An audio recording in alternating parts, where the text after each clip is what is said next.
বন্ধুরা, তোমাদের সকলকে স্বাগত জানাচ্ছি এই কার্টুনসের নতুন একটা ভিডিওতে। বন্ধুরা, আমরা আগের পর্বে দেখেছিলাম ভীমগঞ্জের হোটেলের সেই ভয়ঙ্কর রূপী মহিলাটি কিভাবে আমাদের পিছু নিয়েছিল। আজকে আমরা সেই ঘটনা সম্পর্কে সম্পূর্ণভাবে অবগত হব। বন্ধুরা, চলুন তবে আজকের এই ভয়ঙ্কর ও মজাদার ভিডিওটি শুরু করা যাক। ট্রেনে। দাঁড়া, আমি তোর কোনো ক্ষতি করব না। কিন্তু আমি সেই ভয়ঙ্কর মহিলার কথা বিশ্বাস করি না, তাই আমি সেখান থেকে ভয়ের চোটে দৌড়ে পালাতে থাকি। এমন সময় সেইখানে ভাগ্যক্রমে সেইখানকার এক স্থানীয় লোকের সাথে আমার দেখা হয়। দাদা, দাদা, দয়া করে আমাকে সাহায্য করুন দাদা। আমি একটা বড় বিপদের মধ্যে পড়েছি দাদা, দয়া করে আমাকে সাহায্য করুন। আচ্ছা দাদা, বলুন আপনার কি বিপদ, আপনাকে আমি কিভাবে সাহায্য করতে পারি? দাদা, আমি একজন জার্নালিস্ট। আমি ভীমগঞ্জে একটা কাজের উদ্দেশ্যে এসেছিলাম। কাজটা শেষ হওয়ার পর দেখি সন্ধ্যা হয়ে গেছে, তাই আমি ভীমগঞ্জের সেই হোটেলে উঠেছিলাম। কিন্তু দাদা, আমি যেদিন ওই হোটেলে উঠেছি সেদিন আমি কিছু একটা অদ্ভুত অনুভব করি। এবং দাদা, ওই দিন রাতে এক ভয়ানক মহিলা আমার পিছু নেয়, আমাকে ধাওয়া করে। আমি দাদা কোনো রকমে আমার জীবন বাঁচিয়ে আপনার সামনে এখন দাঁড়াই আছি। দয়া করে দাদা আমাকে সাহায্য করুন, এই বিপদ থেকে দাদা আমাকে রক্ষা করুন। দাদা, আপনি অনেক ভাগ্যবান একজন লোক, নয়তো আপনি এতক্ষণে স্বর্গে থাকতেন।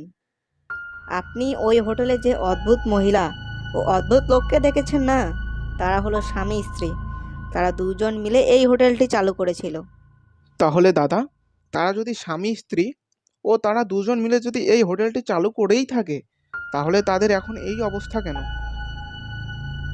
আপনি সেই সম্পর্কে জানতে চান? তবে শুনুন, আমাদের শহরের প্রথম হোটেল হিসাবে এই হোটেলটির ভালো নাম ডাক ছিল। কিন্তু অধিক লোকের আগমনের ফলে তারা একজন মহিলা কর্মচারী নিয়োগ দেয়।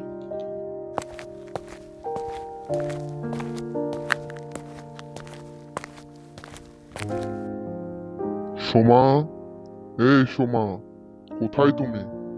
বাইরে আসো। হোটেল নিয়ে তোমার সঙ্গে কিছু কথা আছে। বাইরে আসো। আরে কি হয়েছে? দাঁড়াও, আসছি, দাঁড়াও, একটু অপেক্ষা করো না, আসতেছি তো। আরে, আমাদের হোটেলে তো ভালোই লোকজন হচ্ছে, কিন্তু এই লোকজন সামলানো যে অনেক মুশকিল হয়ে যাচ্ছে। তাই ভাবতেছি একটা মহিলা নিযুক্ত করব আমাদের সঙ্গী হিসাবে। সেও আমাদের সঙ্গে কাজ করবে। জিনিসটা কেমন হয় তুমি একটু বলো তো। জিনিসটা তো ভালোই হয়। তুমি যে মহিলাটা কি রাখবে, সে তো ভালো নাকি? যদি ভালো হয় তাহলে রেখে দাও। আমাদের তো একটা কর্মচারীর প্রয়োজন নাকি? আমরা দুজনে আর কত দিক সামলাবো।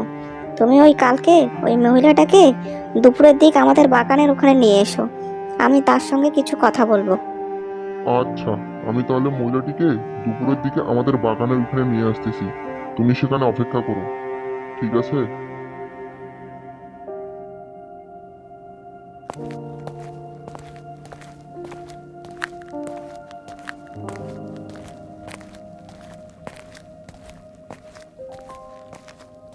এই সেই মহিলা, এই মহিলাটিকে দেখে তো শহরের মনে হচ্ছে। এই মহিলাটা কি কাজকর্ম ঠিক মতো করতে পারবে? আমাদের কাস্টমারদের যত্ন আত্তি করতে পারবে? আরে পারবে না মানে?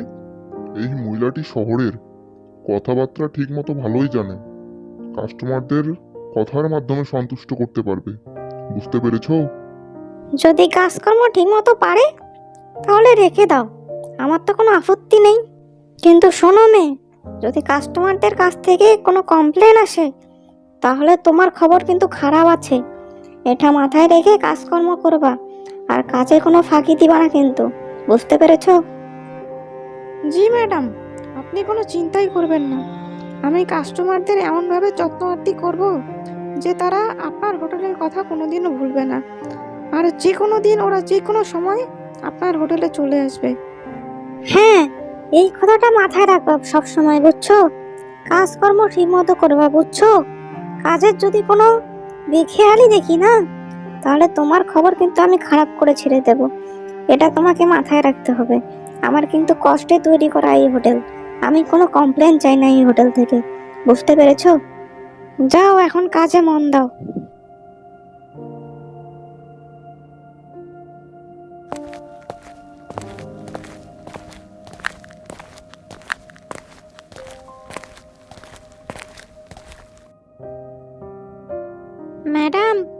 আপনি এই বাড়ি থেকে এখন আসতে পারেন, কারণ আমরা দুজন বিয়ে করে ফেলেছি। এখন এই বাড়ির প্রতি ও এনার প্রতি আপনার কোনো অধিকার নেই, তাই আপনি এখান থেকে চলে যান। এই তুই চুপ থাক, ঘর শত্রু বিভীষণ, আমি তোর কাছ থেকে কোনো কথা শুনতে চাই না। কি গো, এ যেটা বলছে সেটা কি সত্যি? তুমি দয়া করে বলো এটা মিথ্যা। না মানে, এ যা যা বলছে সব সত্যি। আমি একে ইচ্ছা করে বিয়ে করিনি, এ আমাকে ফাঁসিয়েছে। থাক, তোমাকে আর কিছু বলতে হবে না, আমি সব কিছুই বুঝে গেছি। তোমাদের সবাইকে আমার চেনা হয়ে গেছে, আমি নিজেকে শেষ করে দেব। আমার আশা তোমরা ছেড়ে দাও।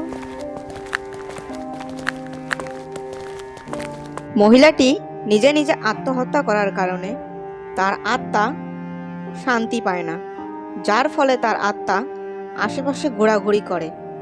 এই কারণে মহিলাটির আত্মা এক ডাইনিতে পরিণত হয় এবং প্রতিশোধের জন্য ছটফট করে।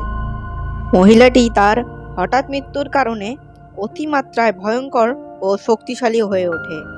মহিলাটি ডাইনিতে রূপান্তরিত হয়ে তার প্রতিশোধ নেওয়া শুরু করে। তুই ছিলি না ঘর শত্রু বিভীষণ, এবার দেখ কেমন লাগে, তোদেরকে সবাইকে আমি মেরে দেব রে।